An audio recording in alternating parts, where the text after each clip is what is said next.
The vault smelled like machine oil and old parchment, and I stood before the intake desk with my hands empty except for the things I was supposed to surrender. The scribes worked in silence, their quills scratching against requisition forms while servitors hummed in the corners, their optic units sweeping across the pile of personal effects I had placed on the scarred metal surface. Ration tags, a devotional tract with water-damaged corners, an identity slate that listed my designation, my assignment, my blood type, everything the Munitorum said I could carry, and nothing more. The charm sat among them, coiled like something sleeping. I had worn it since I could remember. Iron wire twisted into a loop, strung with yellowed teeth filed down to dull nubs, each one scratched with glyphs I had never questioned. It had rested against my chest through prayer cycles and requisition queues, through the long months of the compliance campaign, through nights when I woke gasping from dreams I could not name. I assumed it would be taken. Everything Xenos was taken. That was doctrine. That was correct. The lead scribe lifted it with tweezers, holding it beneath a lumen strip. His face showed nothing. He turned it slowly, examining each tooth, then placed it on a sanctified tray for the servitor to catalogue. The machine's optic lens focused, whirred, then went dark. It tried again. The lens rotated, clicked, then retracted. The servitor stepped back, its vox unit emitting a flat tone of refusal. The scribe glanced at his supervisor, an older woman with ink stains on her fingers and a small aquila pin at her collar. She approached without hurry, lifted the charm herself, and held it up to the light. I watched her lips move as she consulted a data slate, scrolling through classifications I could not see. After a moment, she set the charm down and marked something on her ledger. "Retain," she said. The word was quiet, administrative. The scribe nodded, placed the charm back among my effects, and continued processing the rest without comment. I felt relief first, then something colder. The Imperium did not permit Xenos artifacts. It burned them, it melted them down, it scrubbed their presence from every surface and soul. Yet this had been weighed, measured, and allowed. A confessor stood near the vault's rear entrance, observing the intake process. His robes were clean, his hands folded, his expression patient.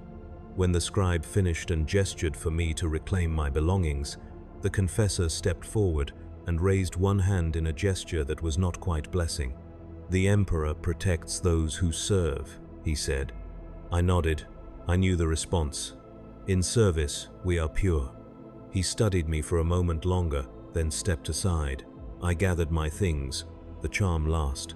When I lifted it, the wire felt heavier than it had that morning, as though something had been added rather than removed. I looped it over my head and tucked it beneath my tunic, feeling the teeth settle against my sternum. The servitors had already moved to the next supplicant. The scribes returned to their ledgers. The confessor watched me leave without expression. Outside the vault, the compliance station's corridors stretched in regulated lines, lit by phosphor strips that turned everything the color of old bone. Shift horns echoed from distant sections, marking the rotation of laborers, penitents, and low-ranking personnel. I walked among them, another figure in gray fatigues, another name on a manifest. My reassignment orders would arrive within the week. Until then, I was to continue my duties in the Munitorum tally chambers, transcribing casualty reports and supply requisitions as the final phase of the campaign wound toward administrative closure. I had been told this was the correct way to end a war. First came the violence, then came the counting. I returned to my quarters, a shared hab cell with 3 other lexic adepts who worked adjacent shifts. The space was narrow, the bunks stacked, the air recycled and faintly metallic. I lay on my assigned cot and stared at the ceiling, feeling the charm's weight against my chest. It had been sanctioned. Officially allowed, the Imperium had judged it and found it acceptable. That should have been a comfort. Instead, I felt the first hairline crack in something I had never thought to question. The tally chambers occupied the lower decks of the compliance station, a series of vaulted rooms filled with data slates, cogitator banks, and row after row of filing cabinets that stretched toward shadowed ceilings. The air tasted of dust and electricity. Lumens buzzed overhead, their flicker rhythmic enough to stop noticing after the first hour. I sat at my assigned desk, a scarred wooden surface worn smooth by decades of use, and transcribed figures from parchment ledgers into formatted reports. Casualty tallies, ammunition expenditure, ration distribution, recovery schedules. The numbers accumulated in columns, and the columns formed patterns, and the patterns became the official record of what had occurred on the Ork-held moon we had pacified 6 months prior. My role was simple. I read, I copied, I verified. I did not interpret. The morning shift began with prayer. We stood in rows before a wall-mounted aquila, reciting the litany of purity while a preacher-servitor broadcast the approved text from a crackling vox horn. The words were familiar, their rhythm automatic. I spoke them without thought, my lips forming the syllables while my mind remained elsewhere, sorting through the work ahead.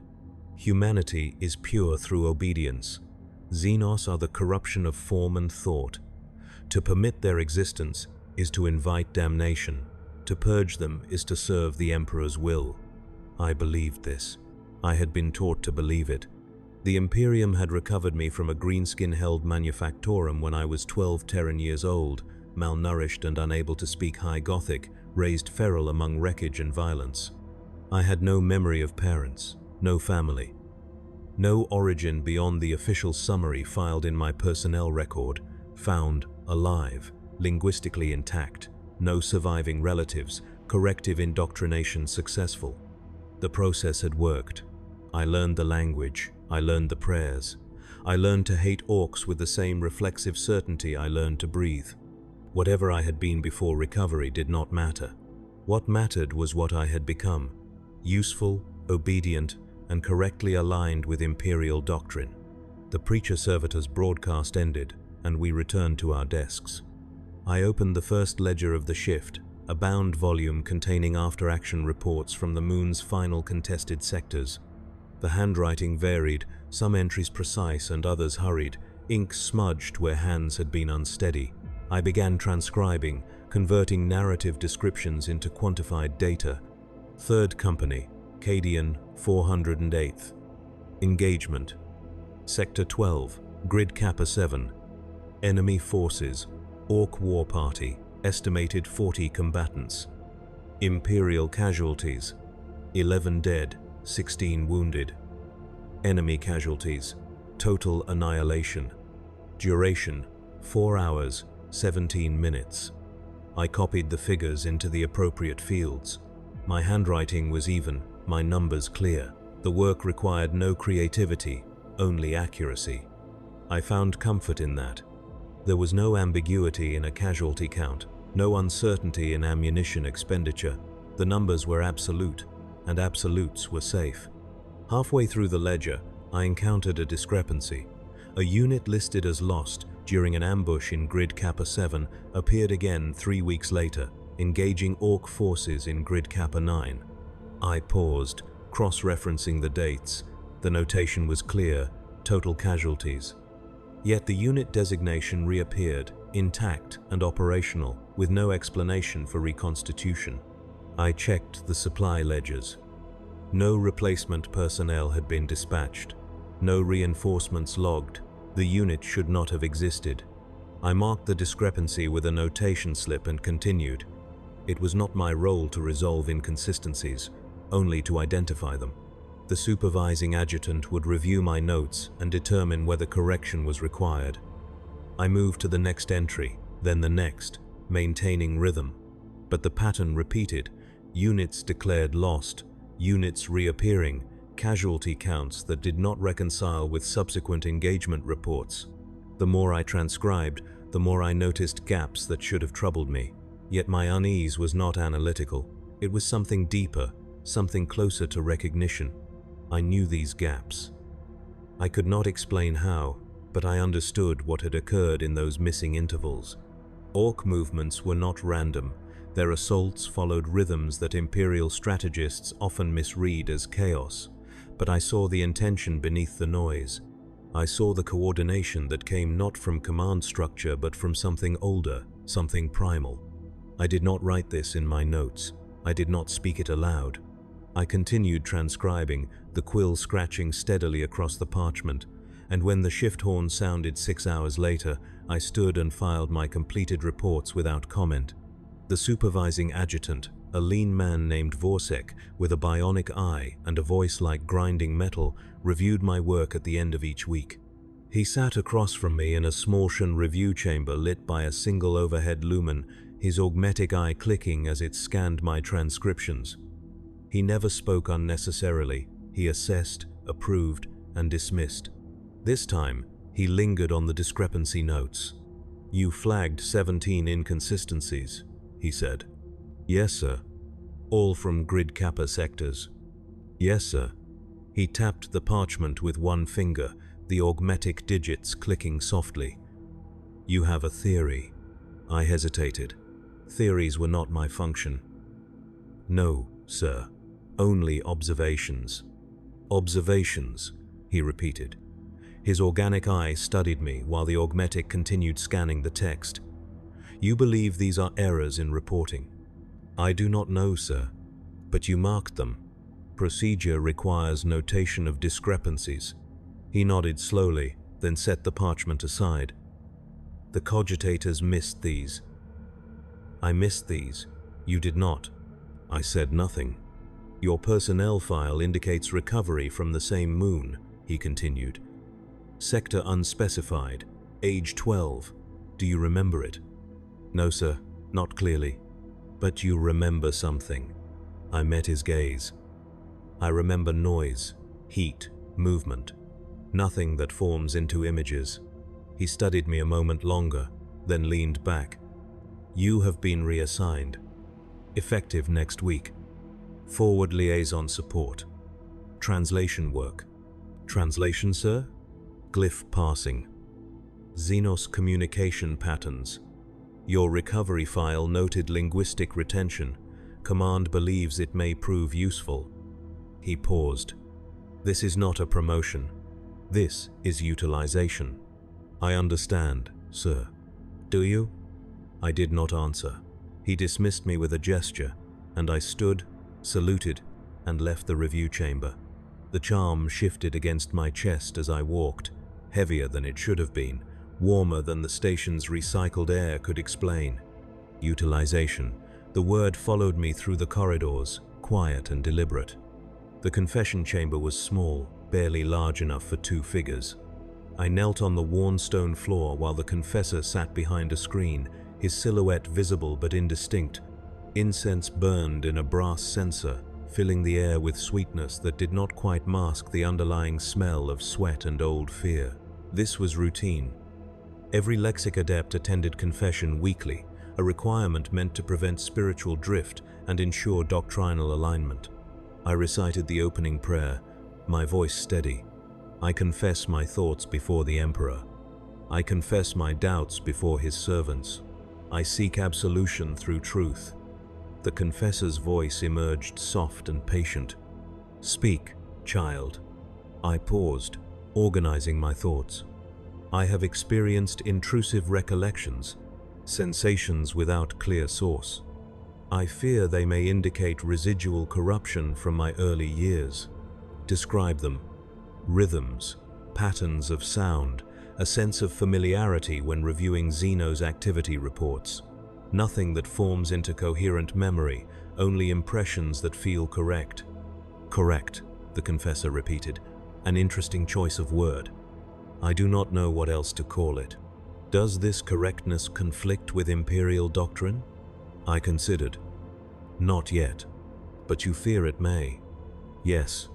The confessor was silent for a moment.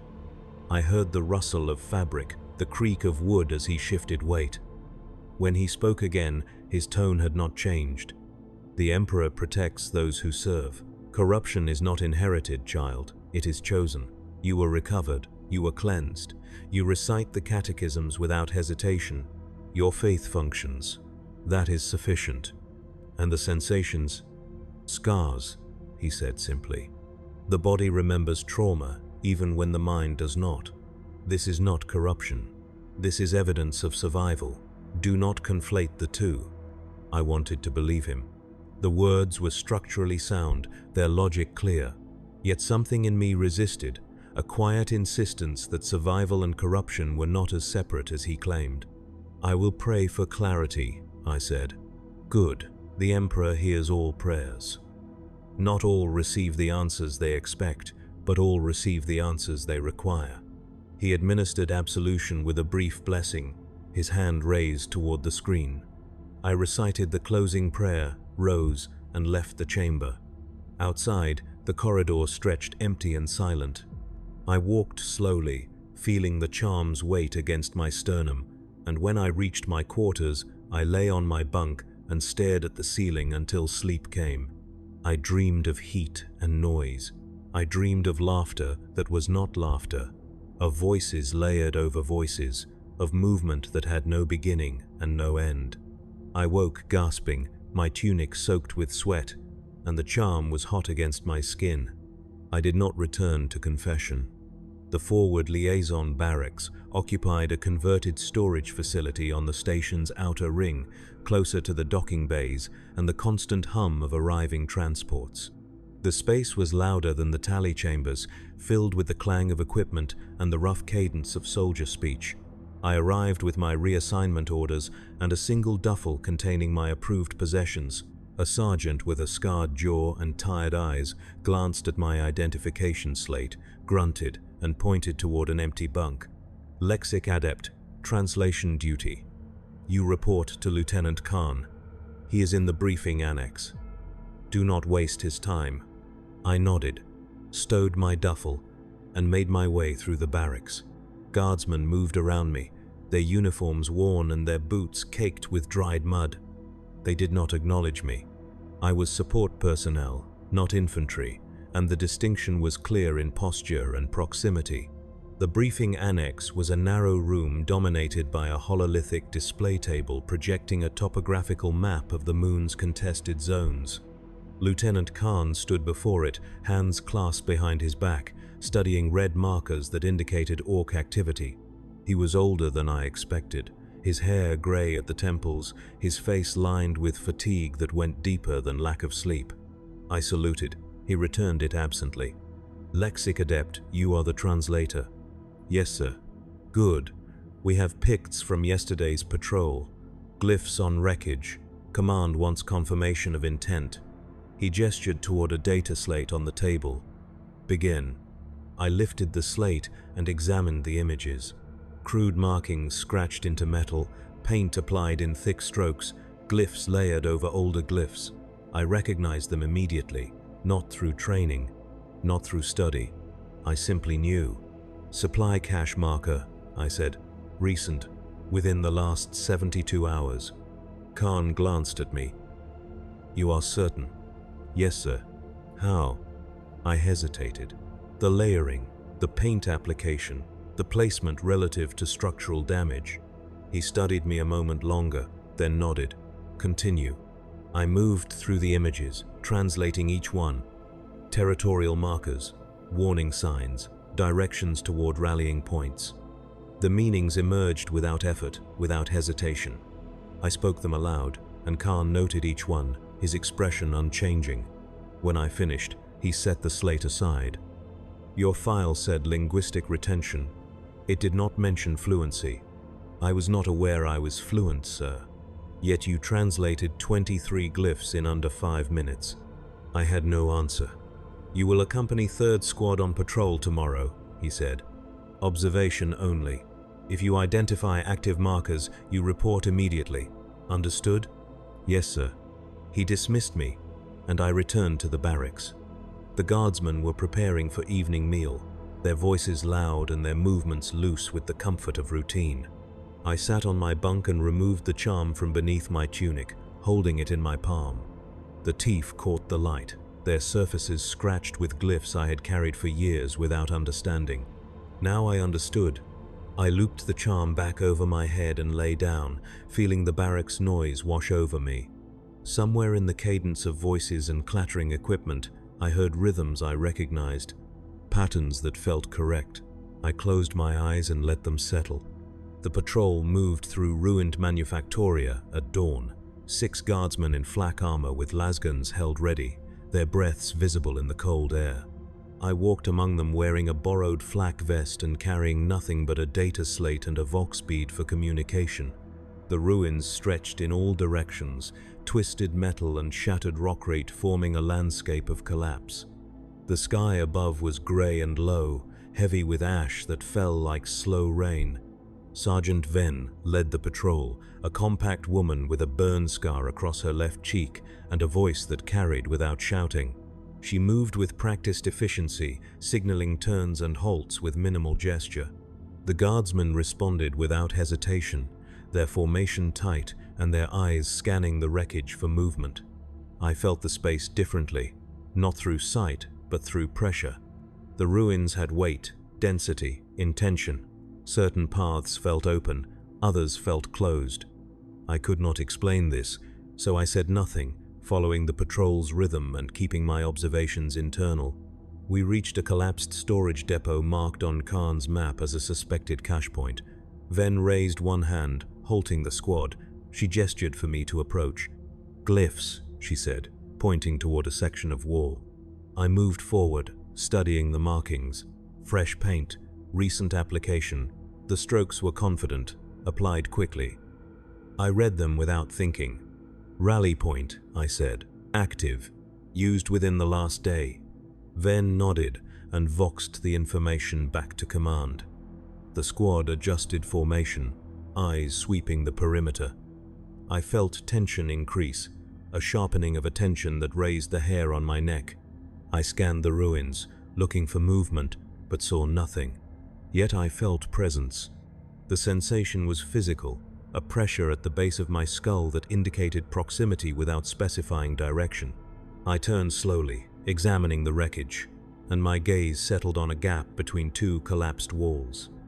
The space was dark, narrow, easily overlooked. "There," I said quietly. Venn followed my gaze. She signaled 2 guardsmen forward. They approached the gap with weapons raised, one covering while the other checked the interior. A moment later, the covering guardsman called out, "Tracks, boot prints, Ork." Venn voxed the update, then glanced at me. "How did you know?" I had no answer that would satisfy. Intuition. She studied me without expression, then returned her attention to the squad. "We continue."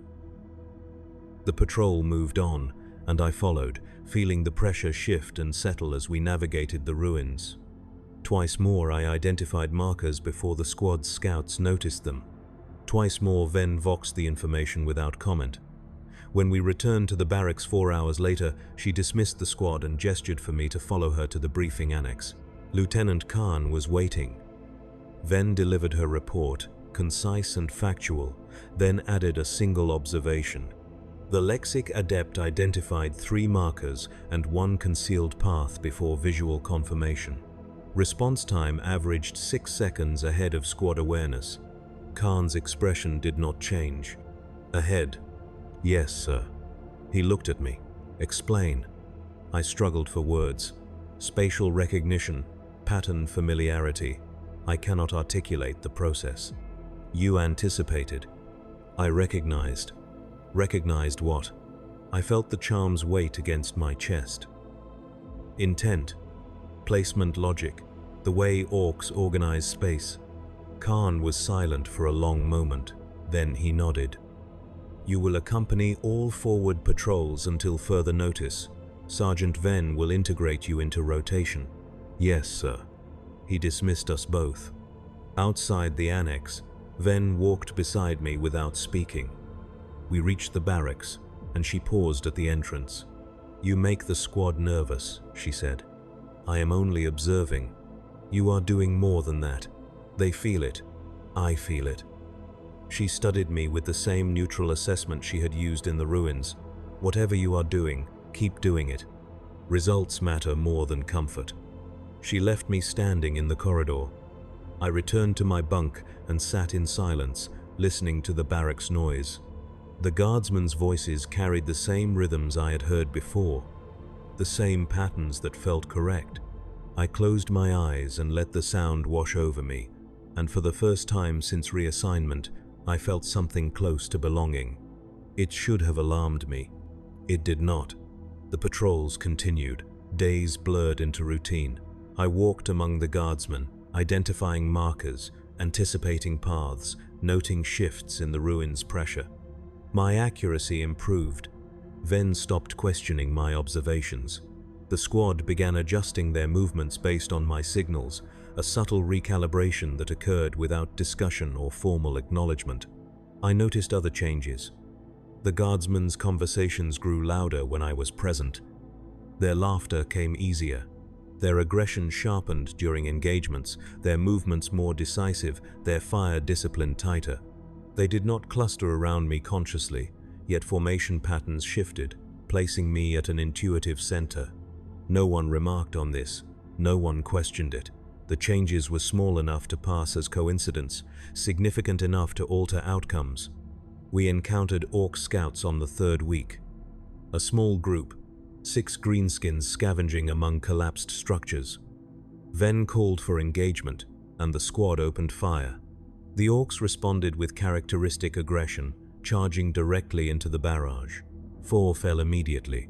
The remaining 2 surged forward, bellowing, their crude weapons raised. 1 broke away from its companion and sprinted toward me. I felt its intent before it moved, a directional pressure that pulled my attention like gravity. I did not run. I stood still, watching the Ork close distance, and felt something inside me respond. Not fear, not even adrenaline. Recognition. The Ork's aggression was purposeful, focused, correct. The squad's fire caught it mid-stride, last rounds punching through torso and skull. It collapsed 3 meters from my position, momentum carrying it forward until it slid to a stop at my feet.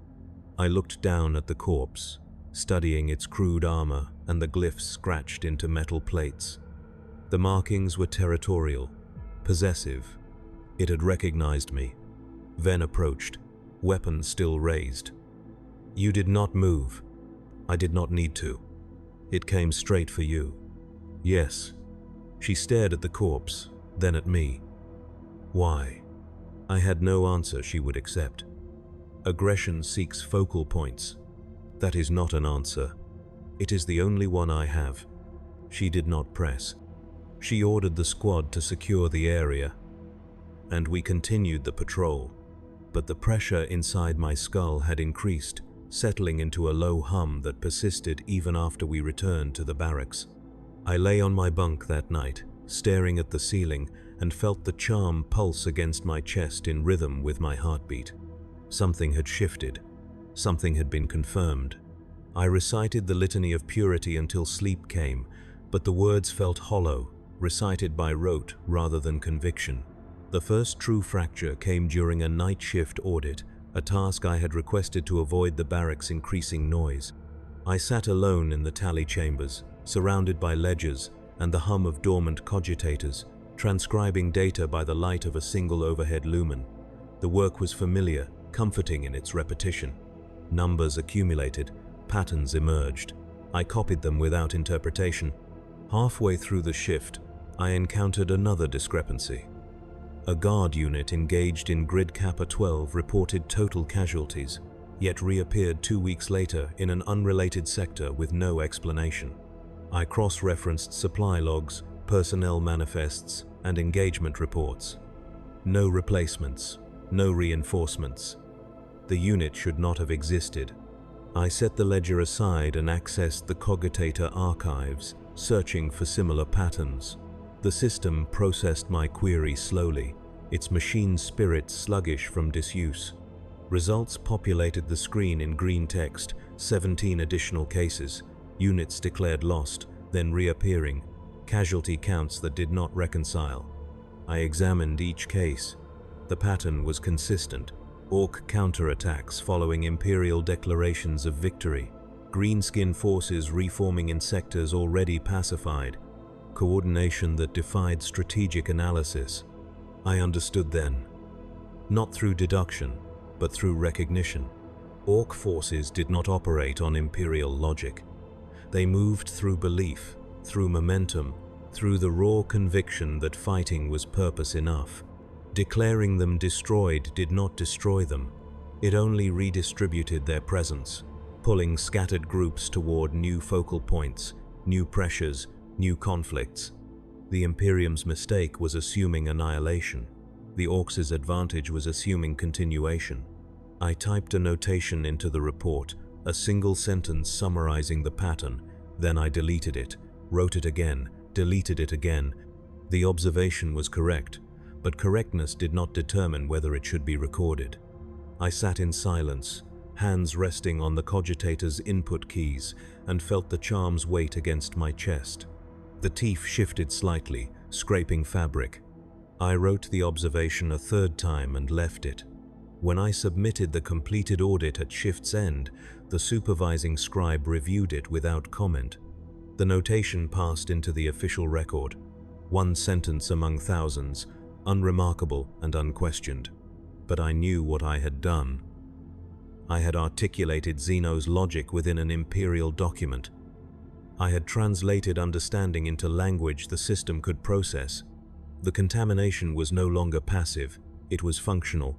The commissariat summons arrived 3 days later, delivered by a runner who handed me a folded parchment sealed with black wax. I broke the seal in my quarters, reading the terse instruction. Report to Observation Chamber 7, 0600 hours, attendance mandatory. I arrived early, still wearing patrol fatigues, and found the chamber already occupied.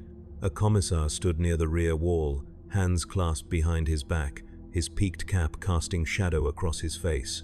Beside him, a robed figure I recognized as Magos Yellen from the station's Mechanicus contingent, Augmetics humming softly. A third figure sat at a long table, an Ordo Xenos interrogator I did not know, her armor concealed beneath a grey cloak, her expression calm and watchful. Lieutenant Khan stood to one side. He nodded once when I entered but did not speak. The interrogator gestured toward a chair opposite her position. Sit. I sat. The chair was metal, cold through my fatigues. The chamber's walls were bare rockrit, soundproofed and windowless. A single lumen burned overhead, harsh and white. The interrogator opened a data slate and scanned its contents. Lexic Adept, designation, Scrivener Tertius 714, recovered from Ork occupation at age 12. Corrective indoctrination completed. Currently assigned forward liaison, translation duties. Patrol efficiency increased by 23% since your integration. Casualty reduction, 18%. Ork engagement accuracy, 31% improvement. She set the slate down. Explain. I kept my voice level. I identify markers and anticipate movement patterns. How? Pattern recognition, spatial familiarity. You were raised among Orks. I was recovered from Ork-held territory. I do not remember the specifics. Yet you translate their glyphs fluently. You anticipate their tactics. You alter the behavior of soldiers around you. She leaned forward slightly. You are a focal point. I said nothing. The Magos spoke, their voice modulated and flat. Biological scan conducted during intake revealed neurological imprinting consistent with prolonged exposure to Xenos social structures. The subject's cognitive patterns exhibit non-standard rhythmic processing and heightened spatial relational awareness. These traits align with documented Ork behavioral frameworks. The commissar's voice was colder. You carry Xenos contamination. I was cleared during corrective indoctrination, I said. Clearance does not equal eradication. The interrogator's gaze was steady. You function. That is not the same as purity. I met her eyes. I serve. I obey. I fulfill my duties without deviation. And yet you influence those around you. Soldiers become more aggressive. Formation discipline tightens. Outcomes improve. She paused. You are weaponized contamination. The words settled into the chamber's silence like stones into water. I have committed no heresy. I said. No, the interrogator agreed. You have not. Heresy requires intent.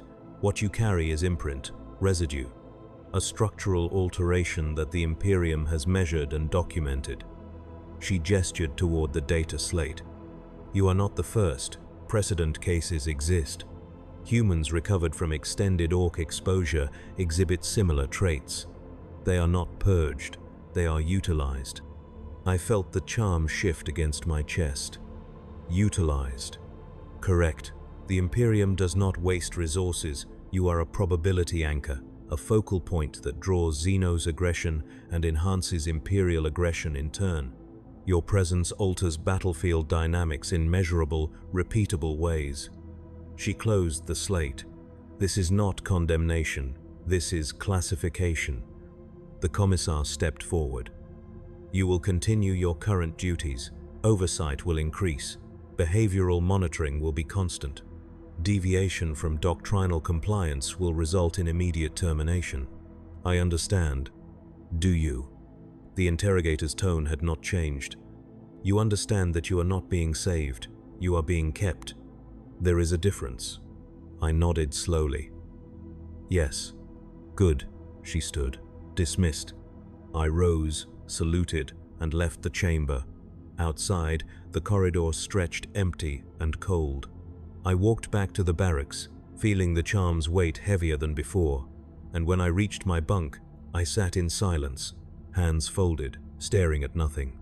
The Imperium had judged me, not innocent, not guilty, functional.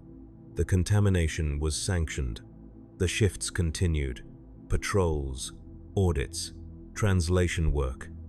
The routines persisted, but something fundamental had changed.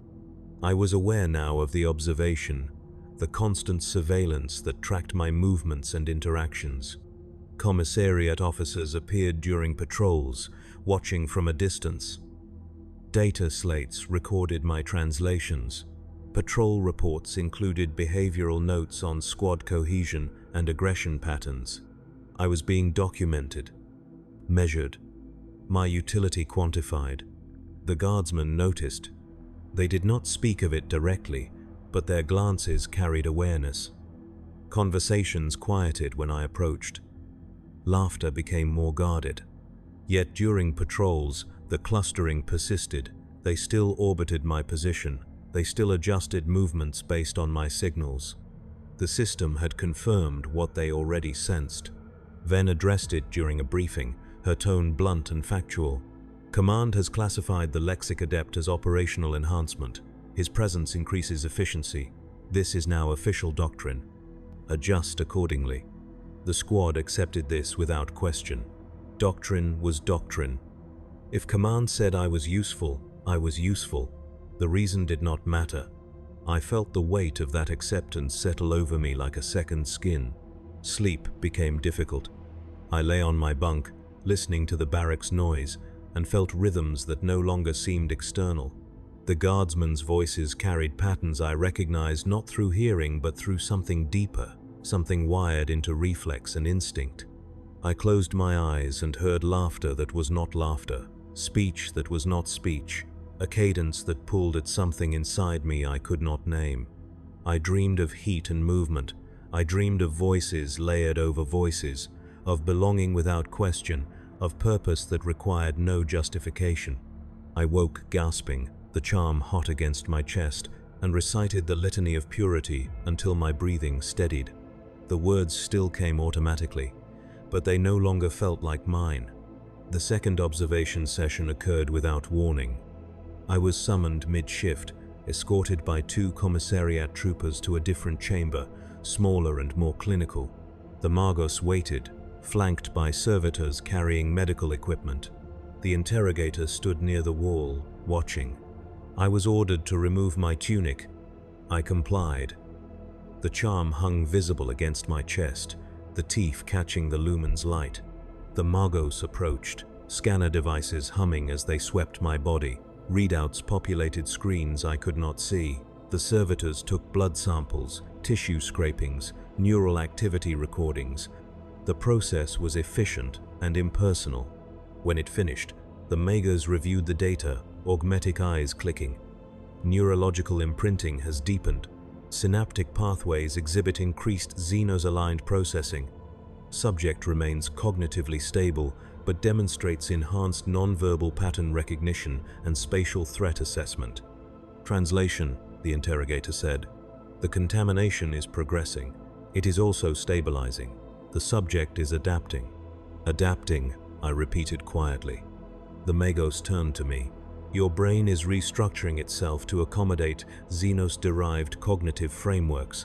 This is not infection, this is integration. The process cannot be reversed without catastrophic neural damage. I absorbed this, and my function. Enhanced. You are becoming more effective as a probability anchor. The Imperium benefits. The interrogator stepped forward. Do you feel loyalty to the Emperor? I met her gaze. Yes. Do you feel loyalty to the Orks? No. Then what do you feel? I struggled for words. Recognition, familiarity, a sense of correctness I cannot suppress. But you do not act on it. I serve the Imperium. Why? The question was simple and devastating. I had no answer that satisfied, because it is what I was taught. Not because you believe. Belief and function are not the same. She studied me in silence. Then she nodded. Correct. You may return to duty. I dressed and left, the charm settling back against my chest.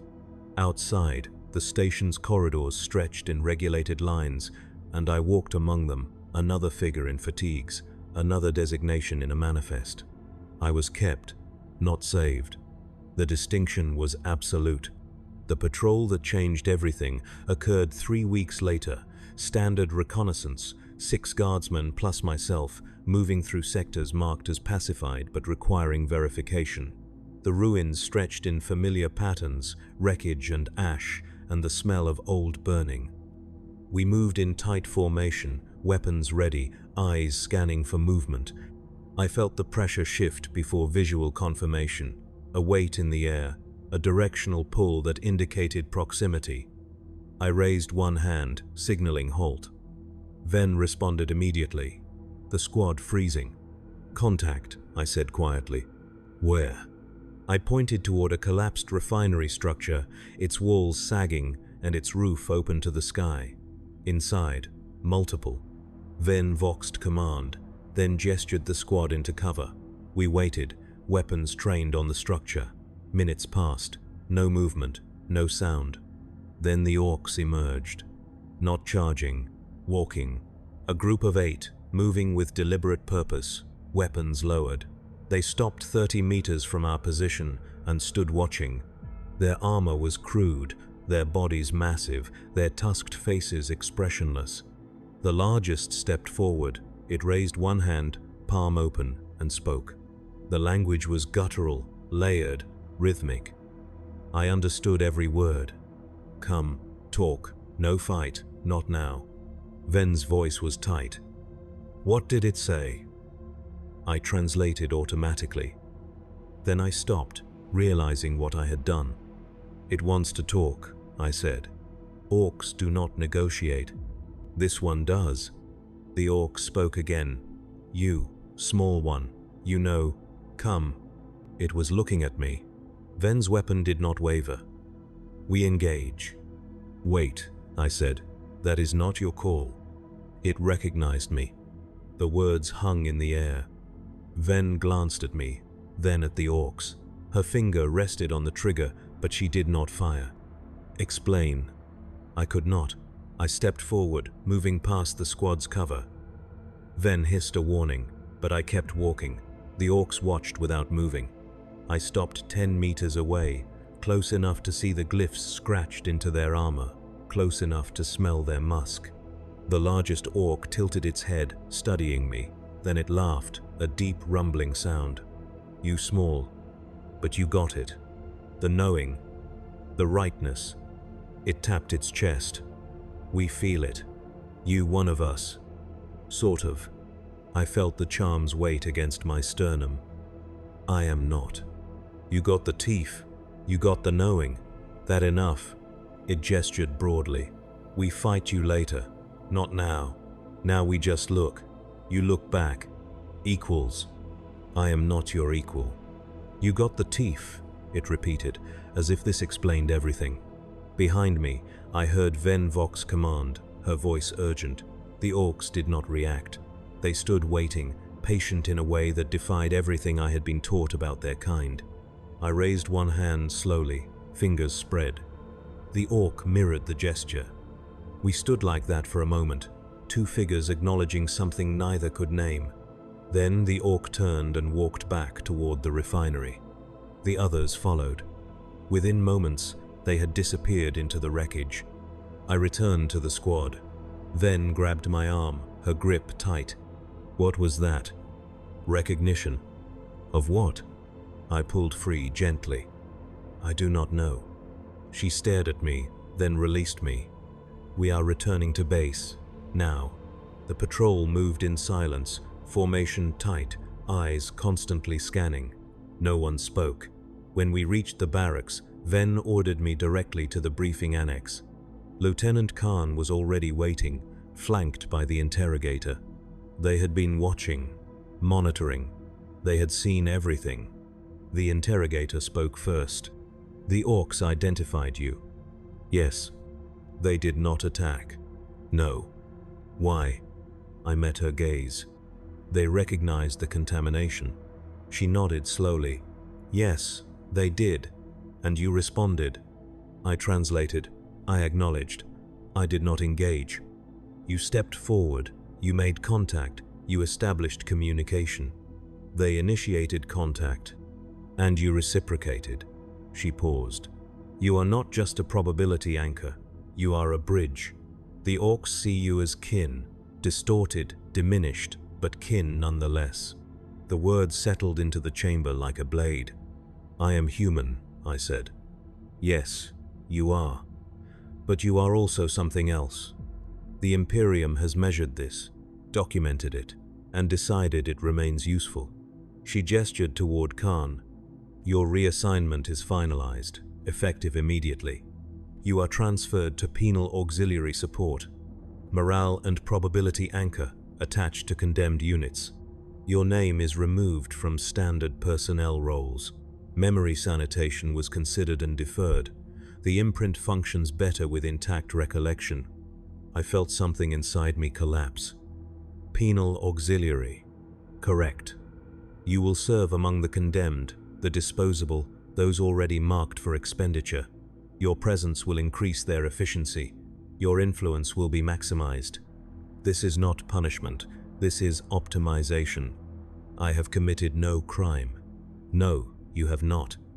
But you are no longer Imperial standard. You are a resource. Resources are deployed where they provide maximum value. I looked at Khan. His expression was neutral, professional. He offered no comfort. When? I asked. Transport departs in 4 hours. Gather your effects. Report to Docking Bay 3. I saluted mechanically and left. Outside, the corridors stretched in familiar lines, but they no longer felt like mine. I returned to the barracks, packed my duffel in silence, and when the departure horn sounded, I walked to the docking bay without looking back. The charm rested against my chest, sanctioned and retained. I was being kept. Not for what I was, but for what I had become. The transport was a bulk hauler converted for troop movement, its interior stripped to bare metal and fitted with bench seating bolted to the deck. I sat among condemned soldiers, men and women marked for penal service. Their uniforms stripped of insignia, their faces blank with resignation. The bay doors sealed with a hiss, and the transport shuddered as it disengaged from the station. No one spoke. The condemned sat in rows, hands resting on knees, eyes staring at nothing. I sat among them, my duffel between my feet, the charm heavy against my chest. An officer moved through the bay, a junior commissar with a shaved head and a voice like gravel. He recited the terms of service, the expectations, the consequences of failure. His words were procedural, delivered without emotion. You are condemned. You have been judged. Your service may earn redemption, though redemption is not guaranteed. You will fight where the Imperium requires. You will die if the Imperium demands. This is your purpose. This is your only purpose." The condemned listened without reaction. They had heard this before. It was not new. The commissar stopped in front of me, studying my face. "You are not condemned." "No, sir." "Then why are you here?" "Reassignment. Probability anchor." He nodded slowly. "I have read your file. You are the contaminated one." "Yes, sir." "Good. These soldiers need focus. You will provide it." He moved on, continuing his recitation. I sat in silence, feeling the transport's vibration through the deck. Around me, the condemned began to shift, unconsciously adjusting their postures, their breathing synchronizing to a rhythm I recognized. They did not look at me, but I felt their awareness, a subtle orientation that placed me at an intuitive center. The contamination was already working. Hours passed. The transport made transit, exiting the warp with a lurch that sent several soldiers reaching for vomit bags. The bay's vox crackled, announcing approach to the deployment zone. The condemned stood, gathering weapons and equipment distributed during boarding. I stood with them, lifting my duffel, checking the small las pistol I had been issued. The bay doors opened, revealing a gray sky and a landing field scarred with craters. The smell of burning promethium rolled in, thick and acrid. The condemned filed out in silence, forming ranks on the tarmac. I joined them, falling into line automatically. A Munitorum officer approached, data slate in hand, flanked by armed troopers. He scanned the assembled soldiers, then focused on me. "Probability anchor. Step forward." I obeyed. He examined my identification slate, cross-referenced it with his records, then nodded. "You are assigned to 3rd Penal Company. Report to Commissar Hulk. He is waiting in the command tent." I saluted and moved toward the tent, a gray structure surrounded by sandbags and razor wire. Inside, a broad-shouldered man with a scarred face and a commissar's coat sat behind a folding table, reviewing maps. He glanced up as I entered. "The anchor." "Yes, sir." "Good. Sit." I sat. He studied me in silence, then gestured toward the maps. 3rd Company deploys tomorrow. Sector engagement, Ork contested zone, high casualty expectation. Your presence is intended to improve outcomes. He paused. "I do not care what you are. I care what you do. Keep the soldiers focused. Keep them aggressive. If you falter, I shoot you. Clear?" "Yes, sir." "Good. Dismissed. Report to Barracks 3. Sleep while you can." I left the tent and made my way to the barracks, a long structure with cots lining both walls and a smell of unwashed bodies and stale air. The condemned were already settling in, claiming bunks, checking equipment. I found an empty cot near the rear and set my duffel beside it. A soldier sat on the adjacent cot, a lean man with hollow eyes and a scar running from temple to jaw. He glanced at me, then away. "You, the anchor?" "Yes." "They say you make us fight better." "That is the expectation." He laughed, a short, bitter sound. "We are already damned. Fighting better just means dying slower." I had no response. He lay back on his cot, staring at the ceiling. I removed the charm from beneath my tunic and held it in my palm, studying the teeth. Each one scratched with glyphs I now understood, territorial markers, possession signs, declarations of identity. I was not Ork, but I carried their imprint, their rhythms, their sense of correctness. The Imperium had measured this and decided to keep me. I looped the charm back over my head and lay down. Around me, the condemned settled into restless sleep, their breathing gradually synchronizing to a rhythm I felt more than heard. Tomorrow we would deploy. Tomorrow I would function as designed. I closed my eyes and recited the litany of purity, the words automatic and hollow. The Emperor protects those who serve. I no longer believed it, but I still served. That was all that remained. Deployment came at dawn. The condemned assembled in the grey light, weapons checked, armor strapped, faces blank with the resignation of those who expected death. Commissar Hulk moved among the ranks, his voice cold and precise. "You fight, you obey, you die if necessary. The Emperor demands nothing less." No one responded. The condemned understood their purpose. Trucks arrived, battered chimeras with scratched paint and exhaust that billowed black smoke. We loaded in silence, cramming into the troop compartments, weapons held upright between our knees. I sat near the rear, the charm pressing against my sternum, feeling the press of bodies and the smell of fear sweat. The convoy moved out, grinding across broken terrain toward the combat zone. Through the vision slits, I watched ruins pass, collapsed structures, and burned forests and craters filled with stagnant water. The sky remained gray, heavy with ash. The soldier beside me, the one with the scar, spoke quietly. "You feel it yet?" "Feel what?" "The pull. They say you draw the greenskins, make them come for you." I nodded slowly. "Yes, I feel it." "Good. Means they will come to us instead of hitting from surprise. Better to see them coming." His logic was sound, brutal but sound. The convoy slowed, then stopped. Orders barked through the Vox. We dismounted, forming into squads, advancing through rubble toward a fortified position the Orks had seized 2 days prior. Las fire crackled in the distance. Explosions rumbled, dull and heavy. Hulk appeared, gesturing for me to approach. I obeyed. "Stay central. Let them cluster around you. When the Orks come, they will focus on your position. The squads will exploit the opening." "I understand. Do not die immediately. You are more valuable alive." "Yes, sir." He moved off, barking orders. I returned to the forming ranks, and the condemned adjusted positions unconsciously, orbiting my location. I felt their aggression sharpen, their focus tighten. The contamination was working. We advanced.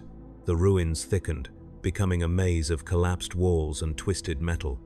The smell of burning increased, mixed with the stench of decay. Ahead, I heard the guttural roar of orcs, voices layered and chaotic. Then, I felt the pull. It was physical, a pressure in my chest that indicated direction and proximity. The Orks were close. They knew I was here. I raised one hand, signaling. The squads halted, weapons ready.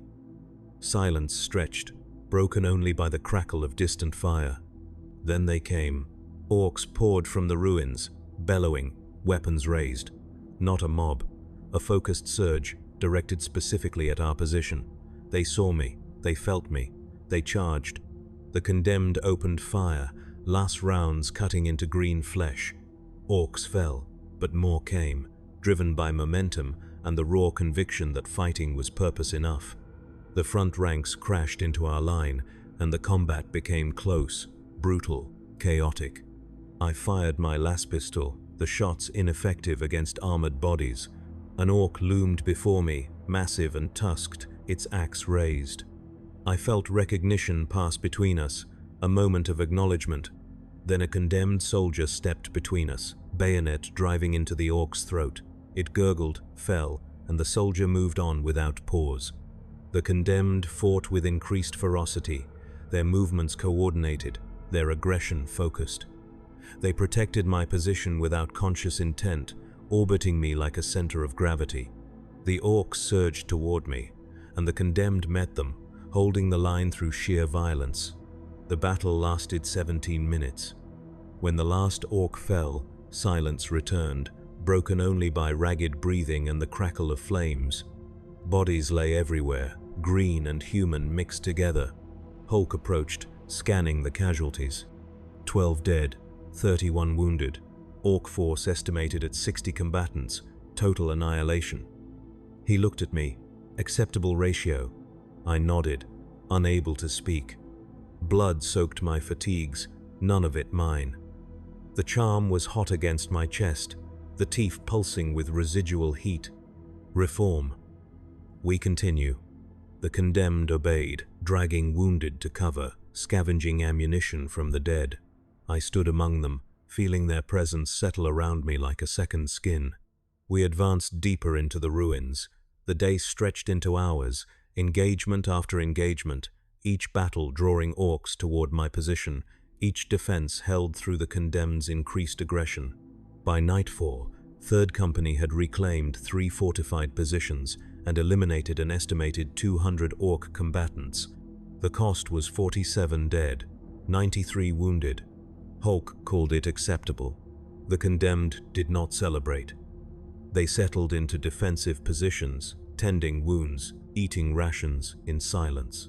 I sat among them, the charm heavy against my chest, and felt the weight of what I had become. I was a weapon, not wielded, but deployed. My presence drew violence and enhanced violence in turn. The Imperium had measured this and decided it was useful. I recited the litany of purity under my breath, but the words held no meaning. They were sounds, nothing more. I was kept, not saved. The distinction was absolute. The weeks that followed blurred into routine. Deploy, engage, withdraw. The condemned fought and died, their ranks replenished with fresh convicts, the cycle continuing without end. I remained at the center, drawing Orks and enhancing aggression, a probability anchor functioning as designed. I stopped counting the dead. Numbers lost meaning. What mattered was efficiency, outcomes, the cold calculus of acceptable loss. The charm grew heavier. I felt its weight increase with each engagement, each acknowledgement from Ork combatants who recognized me before they died. The teeth absorbed something I could not name, a residue of violence and recognition that settled into the wire and bone. I dreamed less.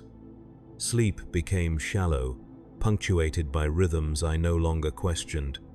I woke to the sound of voices that were not voices, laughter that was not laughter, and rose to face another deployment without protest.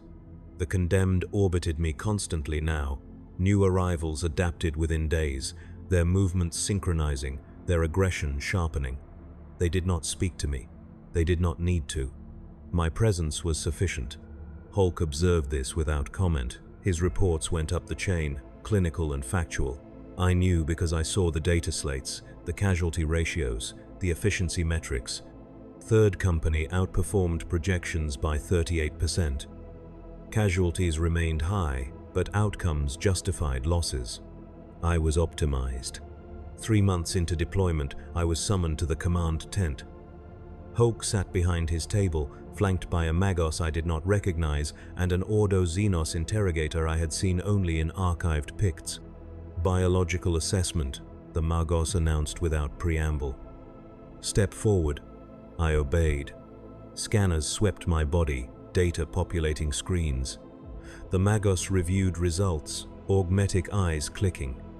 Neurological imprinting has stabilized. Synaptic pathways exhibit permanent Xenos-aligned processing. Subject remains cognitively functional but demonstrates complete integration of Ork-derived behavioral frameworks. The Magos turned to the interrogator. The contamination is total, irreversible, and optimally utilized. The interrogator nodded. Recommendations. Continued deployment. Monitor for degradation. Terminate if function declines. Understood. She looked at me. Do you retain faith in the Emperor? I met her gaze. I recite the words. That is not an answer. It is the only answer I have. She studied me in silence. Then she nodded. Sufficient. Faith is structure. Belief is optional. She gestured dismissal. Return to duty.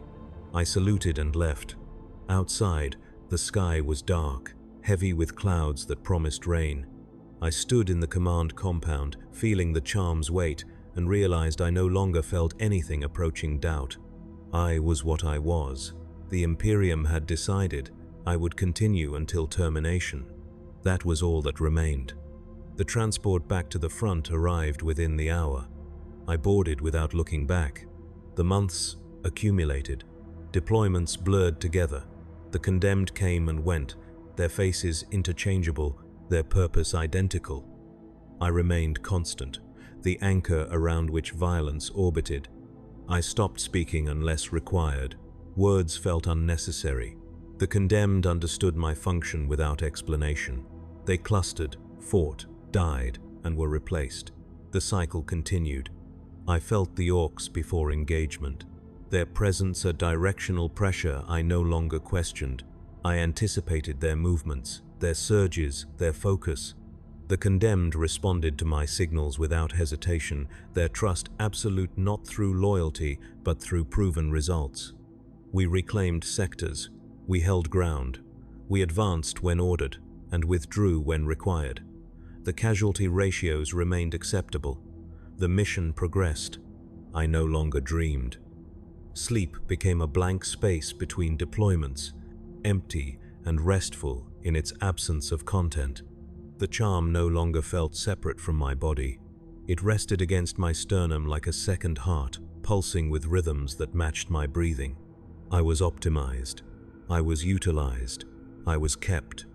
On the final deployment of the campaign year, 3rd Company assaulted a fortified Ork position deep in contested territory. The engagement lasted 6 hours, brutal and sustained. Orks poured from entrenched positions, wave after wave, driven by the same momentum that had defined every battle. I stood at the center of the condemned formation, firing until my las pistol overheated, then reloading, then firing again. Bodies piled around my position, green and human mixed together. An Ork broke through the line, massive and scarred, its armor covered in glyphs I recognized. It charged directly at me, weapon raised, bellowing. I felt recognition pass between us, not hostility, acknowledgement. It stopped 3 meters away, weapon lowering slightly. It tilted its head, studying me. "You got stronger," it said. "Good, make the fight better." Then it raised its weapon and charged. A condemned soldier intercepted it, bayonet driving home. The Ork fell, gurgling, and the soldier moved on. I stood watching the corpse, feeling something inside me settle into final alignment. The Ork had been right. I had gotten stronger. The contamination was complete. When the battle ended, 3rd Company held the position. Casualties, 63 dead, 112 wounded. Ork force, total annihilation. Hulk called it exemplary. I stood among the dead, the charm hot against my chest, and felt nothing. The campaign ended 2 weeks later. 3rd Company was withdrawn, reassigned to transit, awaiting new deployment orders. I remained with them. Another designation in the manifest, another resource to be deployed. The transport carried us away from the war zone, into the void, toward whatever sector required our function next. I sat among the condemned, hands resting on my knees, the charm heavy against my sternum. Around me, soldiers settled into familiar rhythms, their breathing synchronized, their presence oriented toward my position. I recited the litany of purity silently, the words automatic and meaningless. The Emperor protects those who serve. I no longer believed, but I still served. The contamination had been measured, sanctioned, and deployed. I was kept, not for what I was, but for what I had become. The void stretched beyond the transport's hull, vast and indifferent. I closed my eyes and felt the rhythms settle. There was no redemption, no absolution, no ending,